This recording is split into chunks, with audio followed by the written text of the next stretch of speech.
Baik, kita akan langsung memulai closing statement atau pernyataan penutup dari para calon wakil presiden. Kami informasikan kembali dalam penyampaian closing statement atau pernyataan penutup untuk tetap berada di podium.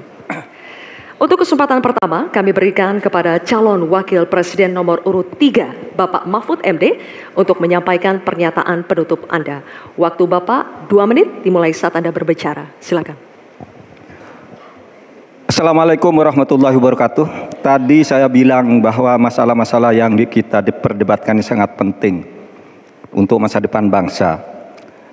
Masalah utamanya adalah pedang hukum kita itu tumpul. Kalau pedang hukum tidak tumpul, kita pasti bisa tabrak habis-habisan. Program pembangunan akan berjalan dengan baik. Mas Ganjar dan saya minta maaf kepada para ibu dan anak cucu yang telah ikut terlibat atau tanpa bisa berbuat apa-apa ketika terjadi perusakan alam yang ibu dan para cucu itu huni. Saya teringat tadi ketika membaca Dhaharul Fasadu fil Barri wal Bahr.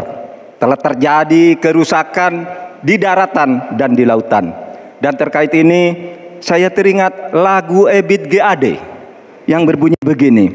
Barangkali di sana ada jawabnya. Mengapa di daerahku terjadi bencana? Mungkin Tuhan mulai bosan melihat tingkah kita yang selalu salah dan bangga akan dosa-dosa dan seterusnya.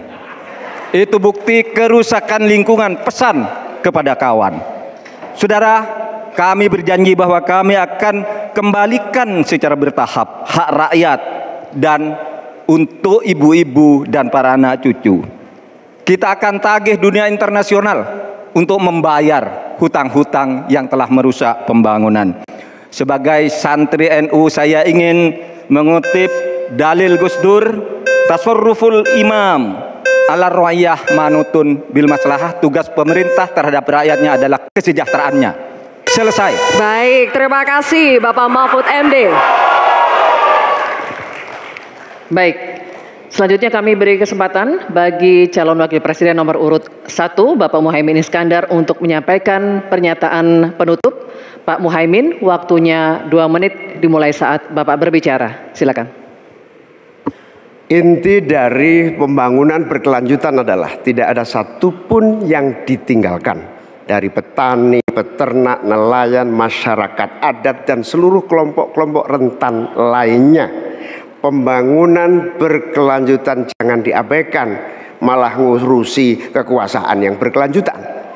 Oleh karena itu kita harus ingat bahwa Quran menyatakan Dhaharul Fasad fil Barri wal Bahr bima kasabat aydinas. Telah nyata kerusakan di darat dan di laut karena ulah tangan manusia.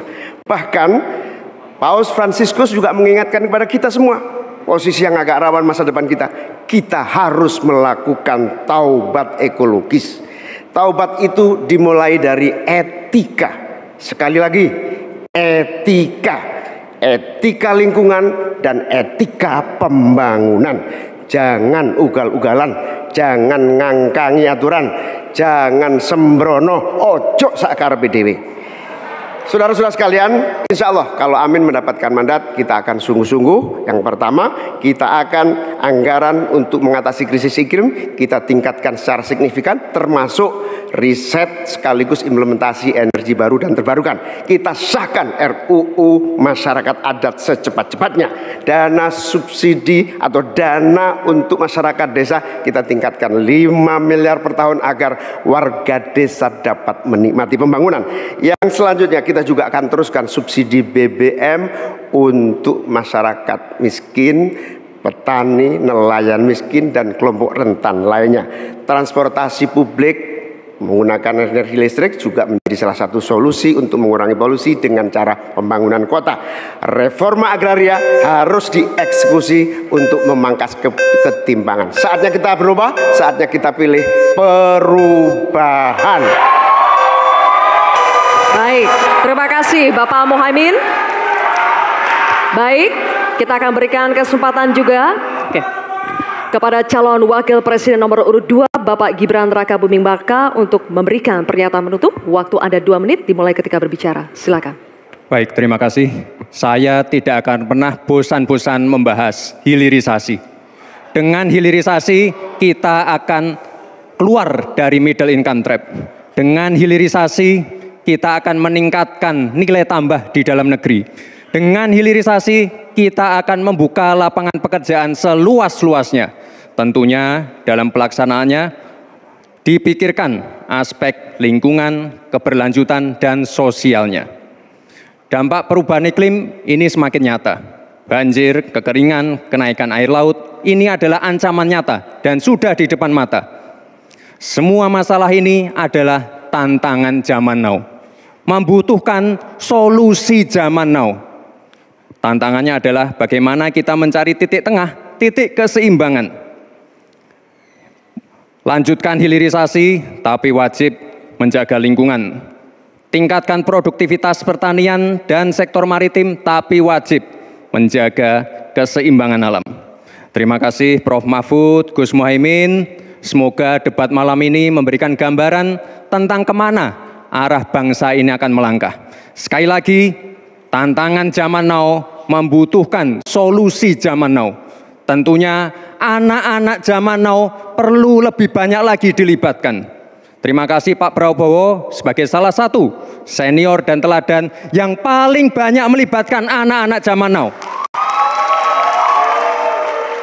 Langkah awal menuju Indonesia Emas, datang ke TPS, coblos nomor 2, Prabowo Gibran.